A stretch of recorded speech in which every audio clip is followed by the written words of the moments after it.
ഇങ്ങോട്ട് വരുന്നതിന് മുമ്പ് എന്റെ ഫ്രണ്ട്സ് എന്നോട് പറഞ്ഞിട്ടുണ്ട് ഇവരെ സൂക്ഷിക്കണം, കാലുമാറ്റക്കാരാണ്. പക്ഷെ അങ്ങനെ എനിക്ക് തോന്നിയിട്ടില്ല എന്ന് അവരോട് തന്നെ ഞാൻ പറഞ്ഞിട്ടുണ്ട് എന്ന് അക്ബർ പറയുന്നു. ഇപ്പൊ എനിക്ക് മനസ്സിലായി ഇവരുടെ റിയൽ സ്വഭാവം ഇതാണ് എന്ന് അപ്പാനി പറയുന്നുണ്ട്. എനിക്ക് 3 ആഴ്ച വരെ നല്ല കാര്യമായിരുന്നു, അത് കഴിഞ്ഞ് പിന്നെ പോയി എന്ന് റെന ഫാത്തിമ പറയുന്നുണ്ട്. നമ്മൾ എപ്പോഴും ഓർക്കും ആദിലയാണ് എന്ന്, പക്ഷെ ആദിലേക്കാൾ ക്രിക്കഡ് നൂറയാണ് എന്ന് അപ്പാനിഷത്ത് പറയുന്നു. ഭയങ്കര ക്രിക്കഡാണ് നൂറ എന്ന് എല്ലാവരും ശരിവെക്കുന്നുണ്ട്. അവള് പറയുന്നത് നെവിനെ ചാലഞ്ച് ചെയ്തിരുന്നു. നൂറയും ആദിലയും പോകുന്നതിന് മുമ്പ് നെവിൻ പോകുമെന്ന് പറഞ്ഞിരുന്നു. ആ ഒരു ചാലഞ്ചിന്റെ പുറത്താണ് പോയത് എന്ന് ബിന്നി പറയുന്നുണ്ട്. ആ മാനക്കേട് ഒഴിവാക്കാനാണ് നെവിൻ പോയത് എന്ന് അക്ബർ പറഞ്ഞ് ശരിവെക്കുന്നുണ്ട്. 4ാമത്തെ വീക്ക് ആയപ്പോൾ അവരുടെ റിയൽ ക്യാരക്ടർ പുറത്തു വന്നു എന്ന് ബിന്നി വീണ്ടും പറയുന്നു.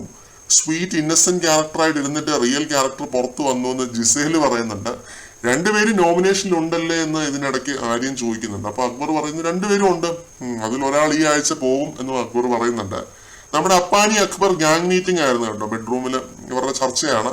അവർക്കൊക്കെ ആകെ ഞെട്ടലായിട്ടിരിക്കുകയാണ് ഇന്ന്. ശരിക്കും വളരെ അപ്രതീക്ഷിതമായ ഒരു സംഭവമായിരുന്നു നെവിൻ വോക്കൗട്ട് ചെയ്തത്. പ്രവോക്ക് ചെയ്ത് ഈഗോ ഹേർട്ടാക്കി ഒരാളെ പുറത്താക്കി എന്ന് പറയുമ്പോൾ ഇവര് വളരെയധികം ഷോക്ക്ഡാണ്. അത് പൂച്ചയെ പോലെ പതുങ്ങിയിരുന്ന നൂറ ഇന്ന് വയലന്റ് ആവുന്ന ഒരു കാഴ്ചയാണ് കണ്ടത്. ഇതാണ് ഇപ്പൊ ഹൗസിലെ ചർച്ച. ലൈവിൽ ഇത് തന്നെയാണ് എല്ലാവരും പറഞ്ഞുകൊണ്ടിരിക്കുന്നത്.